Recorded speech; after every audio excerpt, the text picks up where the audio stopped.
Hello and welcome to Brilliance Today, where individuals let their brilliance shine through their stories, expertise and philosophy, because they're on a mission to make a difference and leave a legacy.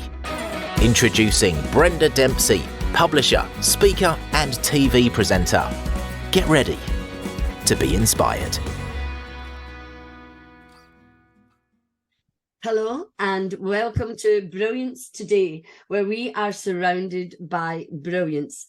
In this world, we want to see the brilliance of others, hear that vibration, and let our soul be touched and inspired by the brilliance of the people that we're going to be interviewing in this podcast, Brilliance Today. And we have a great guest all the way from America, and it's Rosa Antonini. Hi, Rosa. Hi, Brenda. How are you doing? Thank you so much for having me. Oh, it's just my absolute pleasure having you here today. So we're going to jump right on in, Rosa, if that's okay with you. So could you just, in a few sentences, tell people who you are, what drives you, and what you love to do each day? Yeah, so I'm actually originally from the Dominican Republic. So over there, I studied pharmacist. But then when I came to the US, the pharmacies, didn't work. It doesn't get recognized. So then I just started having any regular job, right? Just to make any money that I could. And in the meantime, then someone told me, why don't you get into computer? Actually, I was like, okay, how can I make money? And someone says, well, the computer, the IT field is a very good one for that. So, at the time, I just went to an institute and I started learning software engineering, computer programming. And I really loved it. Like once I was into it, because it's very, it's very creative. You can use your mind, and I really, really love working with data, which is what I do today. So that's my daily job. I'm a software engineer, and I love working with data. I really do. But anyway, I always wanted to help others. Like I always felt this need because I come from very, very humble beginnings. So I know the struggle that it takes to be able to break through. I mean, it's not that easy. It really takes a lot of effort to do that. And I truly believe that education, learning, even if it's a practical skills, it gives you that. It gives you that little jump that someone can master and become really good at it and make a difference. So I try a couple of things to do like nonprofit and, didn't work out for one reason or another. And then, like in 2019, I have one of those moments. I don't know if you believe in God or a superpower or something. I do believe we're all connected and that we are part of something bigger. But I remember being very upset at that power. And I was just like, if you're not going to let me do this thing that I want, why don't I just can be normal? Why do I have to be bothered by seeing everybody that is suffering? Why cannot just go out for dinner and enjoy my dinner without thinking that so many people are starving? Like if everything that I'm gonna try is not gonna work, just take it out of myself. I just want to be normal because it's a lot of pain. Like when you struggle by seeing others struggling, right? Yeah. So anyway, like 2 months after that, I just came with this thought. A title came into my head, Zero Sum Game of You. And it was like, I was just thinking, like, what makes a difference when someone that is like very poor or struggling and someone that is successful? Like, my mind was just wondering. Rosa, I'm going to stop you there because you're kind of going in and I've got great questions for you to pull all of this out from you. So great. So IT is your area, but you're deeper than that. And that's why you're brilliant, because it's not just what's going on inside your head, it's what's going on inside your heart and how you're connecting to your inner self. And so what I want to ask you now is, what has been the most impactful achievement that you have experienced, and why have you chosen that one? The most impactful, I don't know, I would say, let me give you two. Okay. Because I think on the personal aspect was when I became a mother. My kids, that was the greatest impact on my life. It shift priorities and focus. But the second one that has to do, let's say, no, is like helping others, like really trying to give others a chance that they can improve their ads, because life is tough. And you know what? It is tough. And we all have different challenges. But the reality is some of us or some people starting in the starting mark is really far behind. So I believe that, poverty is a cycle and it's like a chain of links. And if we can take the middle link, which that's why I consider young adults, then we can break the cycle of poverty. Because I think when you are like in the late teens, in the early 20s, maybe you're starting having kids, but the reality is that if you are struggling financially, most likely your parents are struggling more financially, right? And then what is the future that you can provide to your kids? So that's why I think that the cycle repeats. And that's why, so anyway, my second greatest passion that really gives me this energy and I live for is to be able to promote, create this movement where everybody believe and can see that if we can help that middle link and take it out of poverty, we're really going to improve the next generation. Yeah, absolutely. And you know what? I love, because you're tapping into brilliance there. It is about identify anything that gets in the way. And I've got another question for you, and I can't wait to get to it. And but then when you can overcome challenges, adversity, then you reveal the brilliance, because out of darkness only the stars can shine, and that's the brilliance, you see? Yes. So wonderful that you are wanting to support young people so that they can shine their brilliance as well.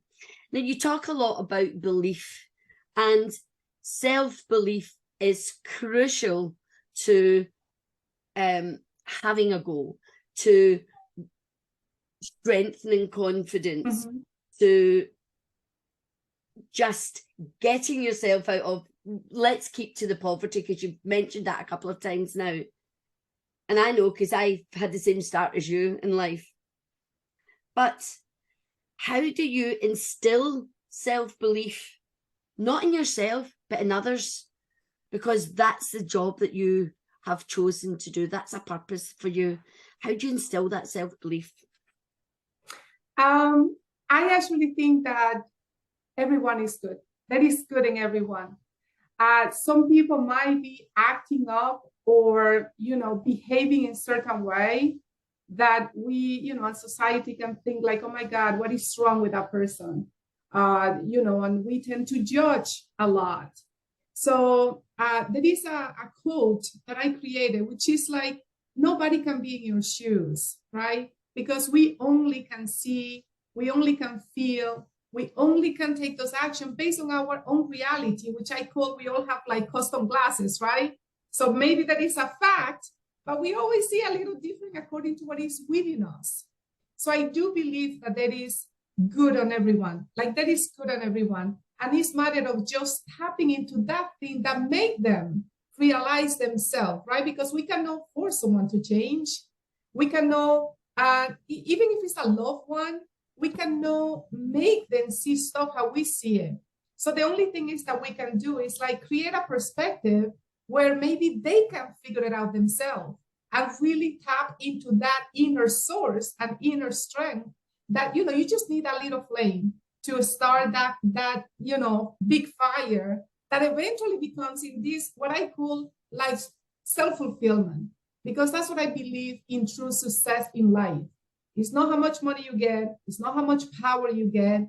It's like that self-fulfillment. Like, let's say if we look back and it's like, I don't know, maybe we die tomorrow or in 10 years, 20. But the idea is that you look back and you say, you know what, if I had to do all over again with what I knew, I'm fine with what I did because I live with awareness and I don't have that huge regrets. which I think happens when people concentrate in one single thing and forget about the balance. Like, right, we are the sum of all of our parts. So if we concentrate in just one, the other part might start suffering. And then what happened with that one? Everything has a price to pay. So I believe in people. I believe in everyone, and I believe everyone. There is something good in everyone. You've touched on something I just love as well. You're touching on things, you know. So I'm the same. I give other people belief like you, and I call it ripples of brilliance, because when you believe in someone, they begin to believe in themselves. And then you can, and then the ripples, and then they will do it to someone on, they'll pay it forward, and we continue to pay it forward with ripples of brilliance.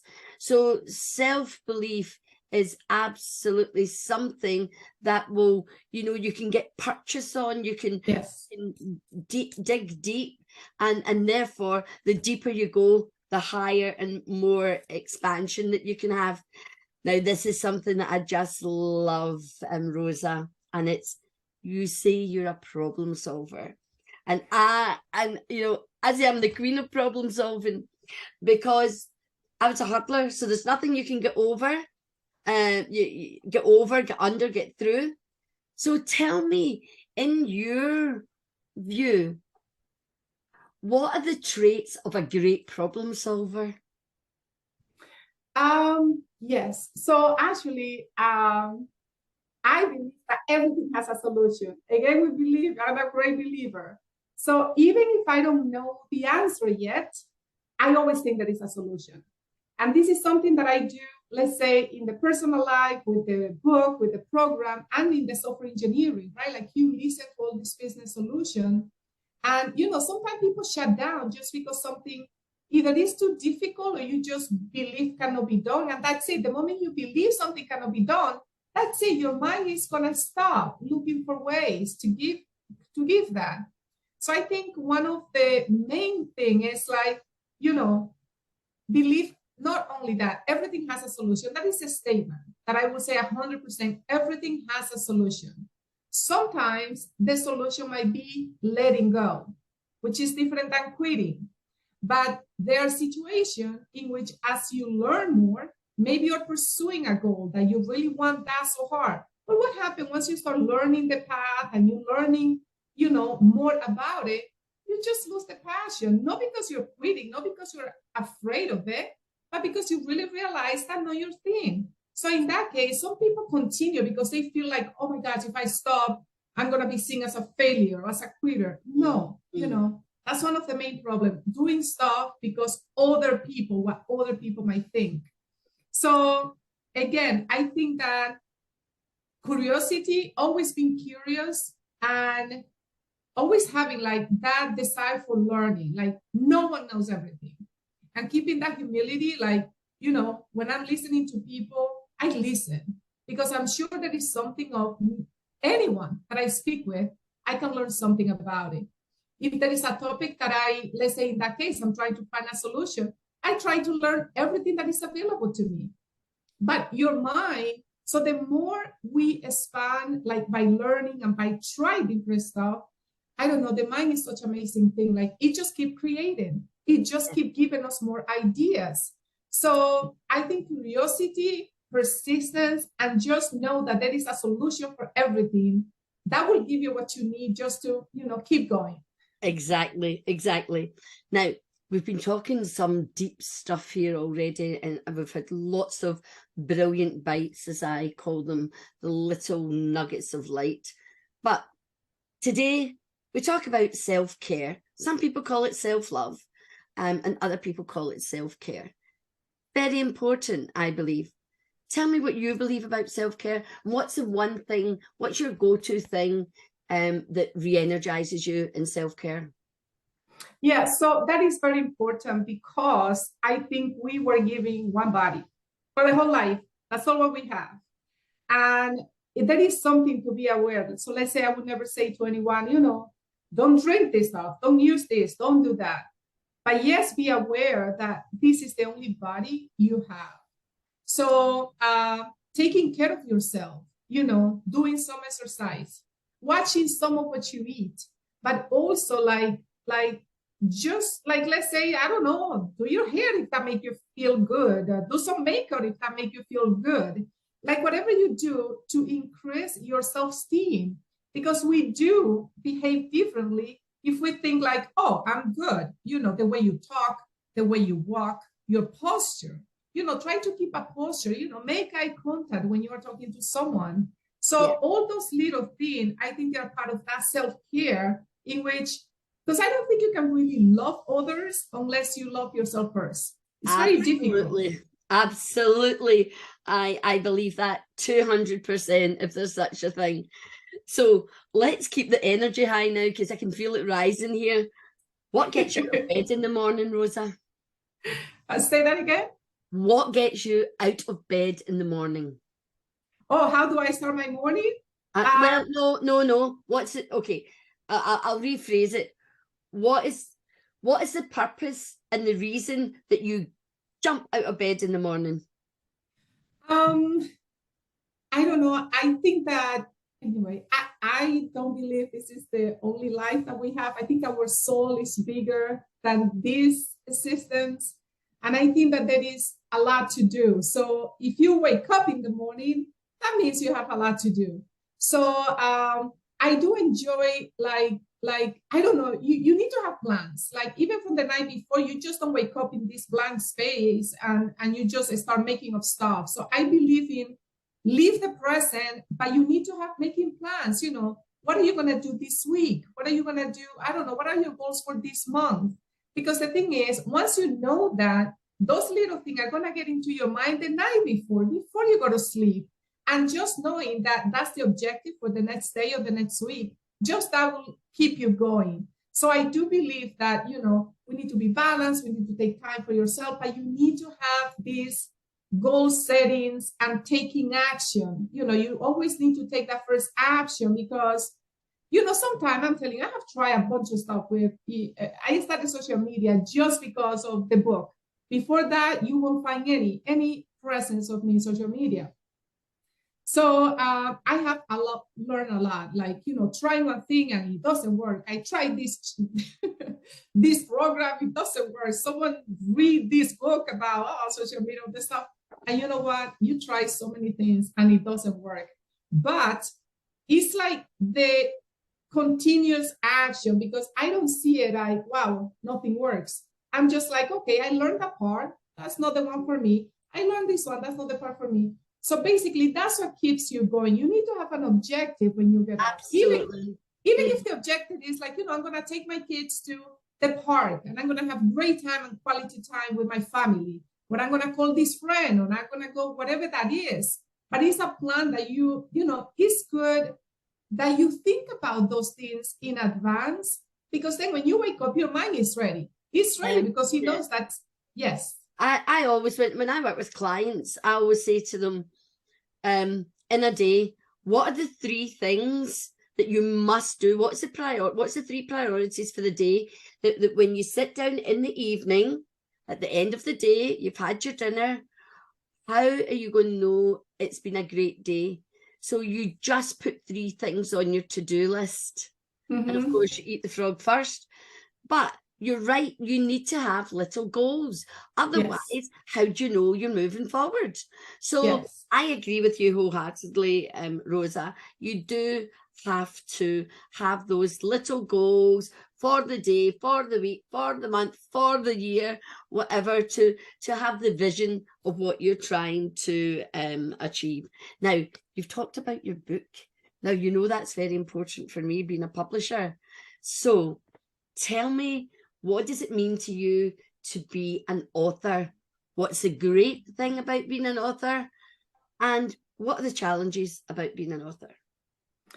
Yes, so the great thing is like you can bring this message that you believe. In my case, I think that, okay, a person can have a lot of stuff and careers and money, but I think that someone without that inner strength, a strong inner strength, that gives that confidence and also make them question. So my book may question a lot of stuff, But anyway, the great thing is that to be able to share the message and hopefully someone reach out, whoever is looking, that could help that. Now, the bad, or I wouldn't say bad, very challenging is if you are not a well-known author, it's very challenging because there are so many books that get published every day. So as a reader, you would think, okay, how do they know which book is better?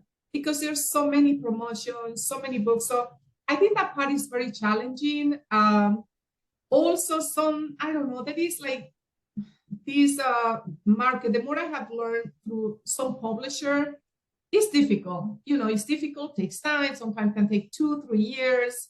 Some traditional publishing can change your title, some of the content, stuff like that. Yes. So it's, I don't know, you need to find someone that you trust and that will work with you. But I think that the most challenging part really has to do with getting your book or your content to be seen. That's the most challenging part. Even if it's the greatest, it doesn't matter. If nobody sees it, if you cannot get it to, Exactly. So we talk about, number 1, be visible.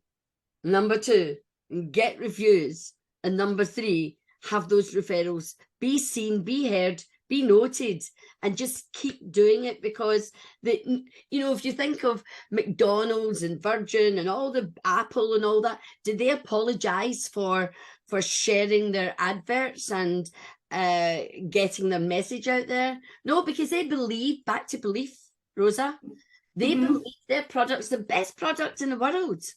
It's the same for an author and their book. If you don't believe in that book, you don't believe that message is the best message for people to hear in the world, you may as well just not writing it or just let it sit in the shelf. But you're right, that is the challenge. Writing the book's the easy part. Yes. It's once it's published, what do you do? And I'm sure, I think I'll get you back another time, Rosa, to talk about, at the Author's Voice, to talk about authorship in depth, because being an author is a brilliant thing, because we talk about book brilliance, and and that's what's inside it. When you put your soul into your book, you're putting that brilliance, and that's got an energy, you see. So another thing that you talk a lot about is resilience. And I call it bounce back ability. How do you strengthen your resilience? Yes. So again, I would say that it's not shortcut to it. Sometimes people want, say, magic formula. And, I always say, like, okay, the pose, and when you're smiling and you are like, you have a good time. That's why you're doing the pose on that day, right? But resilience is something that is more about understanding that life, as part of living, there are challenges that will come to you. And the more you move forward, you might find bigger challenges. But that is because you're growing. So, you are going to be facing, if you don't move, then yes, nothing is going to come to you because you're not moving. But the moment that you're pushing, it's going to come. More challenges, more learning, more disappointment. There will be disappointment from people. You're going to feel sometimes disappointed even by yourself. Like, I have been scammed, let's say, a couple of times trying to do, marketing strategy, stuff like that. Why? Because sometimes as part of the learning, we need to make mistakes. Like, it's not that we need to. Mistakes will happen because it's the part of learning. So the resilience is more to understand that is part of the journey and not to be hard with yourself. Like, literally just have compassion and know that it's because you are growing and that it will pass. You just need to continue. And, sometimes you're going to be frustrated. And there are times that you're going to cry. And there are going to be times that you don't want to talk to anyone. And that's okay. I know that. I had that this morning. And we were talking about self-care earlier, Rosa. And my self-care today was a song came on the music, it wasn't the radio, we were going through our list. And, it was is it Apacita or something like that? It's got a right good South American beat. Yeah. And I was up there. And the difference after 3 to 4 minutes of dancing, negativity gone, energy up, you know, and that's what the resilience is. It's finding that thing that will help keep you bouncing back. And the more you do it, it's like, you know, when you go to the gym, Yes. yeah, Yes. you've got to keep lifting those weights. It's hard. It's hard. Yes. It's challenging. But the more you lift them, so the more you're resilient, the better you become, and the better problem solver you become. So yes, it kind of underpins everything that we've been talking about today for absolute sure. Now, earlier we talked about young people. Now, I was a teacher for 25 years, so young people. Thank you. I always thank teachers because I think that teaching, I don't know, I always think teaching should be one of the highest paying jobs. Yes. Because I'm like, without teachers, none of us would exist. No other careers would exist. Yeah, so I know. I was telling that to someone the other day. I'm like, you know, teachers can have such a great impact in someone's life. I still use like teacher's name from my elementary school as my passwords and stuff like that, right? So I hope no hacker is going to try to use this password. But anyway, they don't know my teacher's name. But my point is, for you to remember that shows the impact that that person had on you. Exactly. So I'm very grateful. So thank you so much. I'm very grateful to everyone that is like teaching and trying to, you know, because they really are the ones that plant those original seeds on those young souls. Exactly. Yes. And I love my job, you know, for sure. 25 years tells you how much I love it.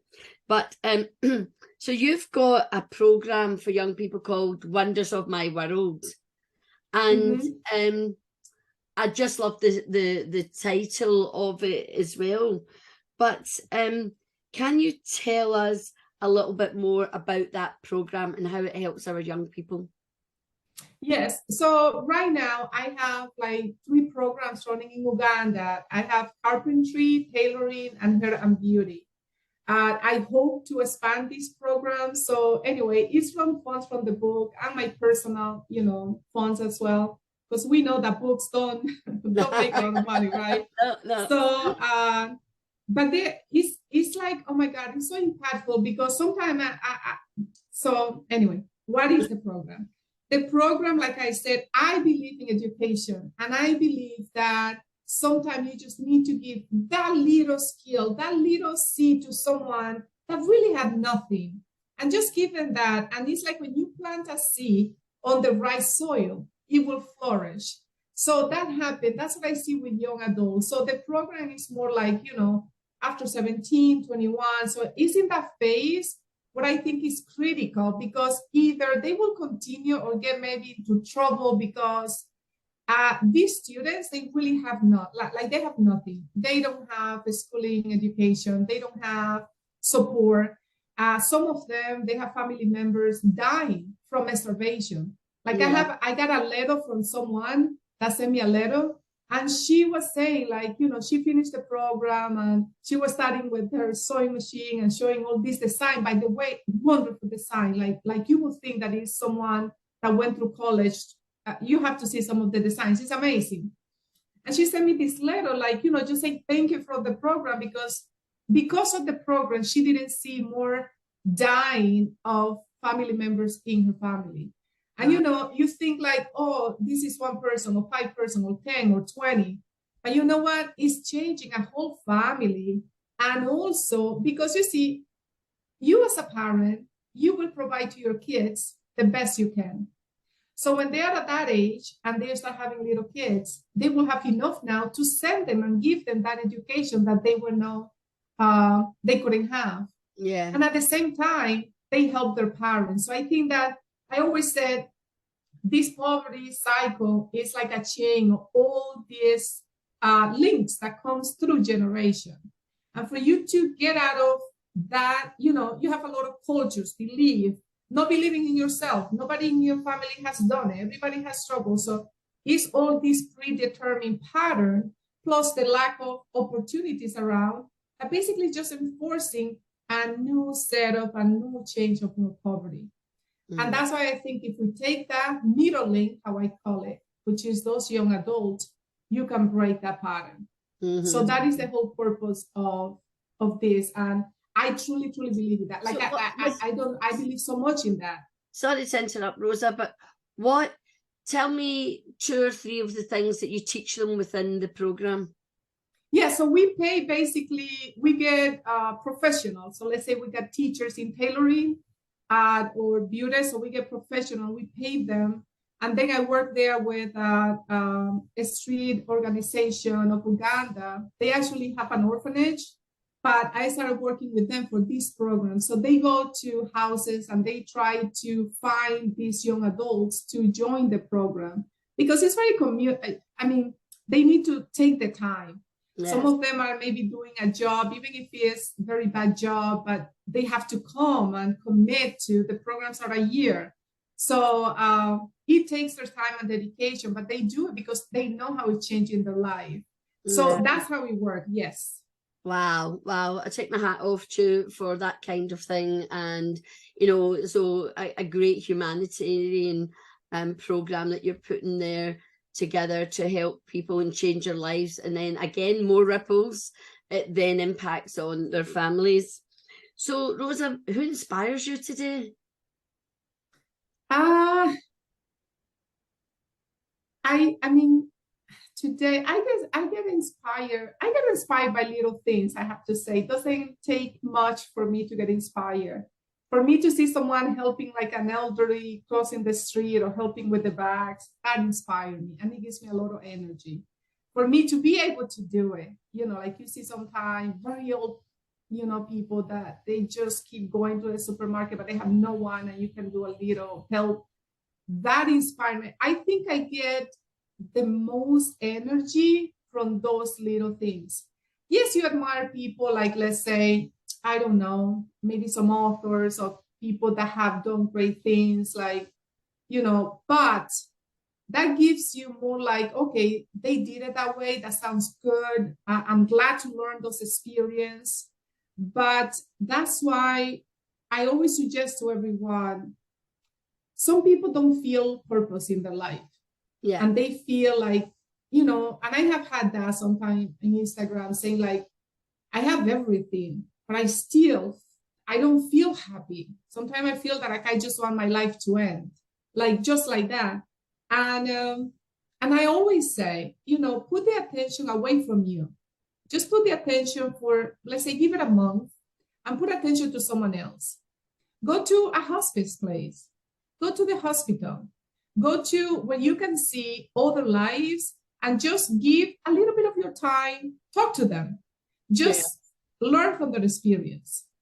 Try with a pet, right? So I think that those little things are what really can give true inspiration and push someone to do more with their lives. Yeah, I believe that. And, you know, and what I'm feeling from you is that life inspires you, Rosa. So yes. we've come to the end, Rosa, but of course you have to have the last word. So I call them words of wisdom. What is the words of wisdom you'd like to leave the audience with today on Brilliance Today? If I have to pick something, I would say never settle for average. Never settle for what you feel wrong in your heart. So let's say, for example, if you're in a relationship and you feel that person doesn't appreciate you, know that you don't deserve to live that way. If you're in a job that you feel, you know, they are not treating you the way you should, you don't need to live that way. So just know that you are in charge. This is your life. Like I said, this is your game. You play it the way, you know, it makes sense to you and that add value to you and others. So it's like, don't let anyone tell you what is right for you. Just go within, check yourself, hear yourself, feel, you know, see how you feel, and you're going to get those best answers from within. Okay? Absolutely.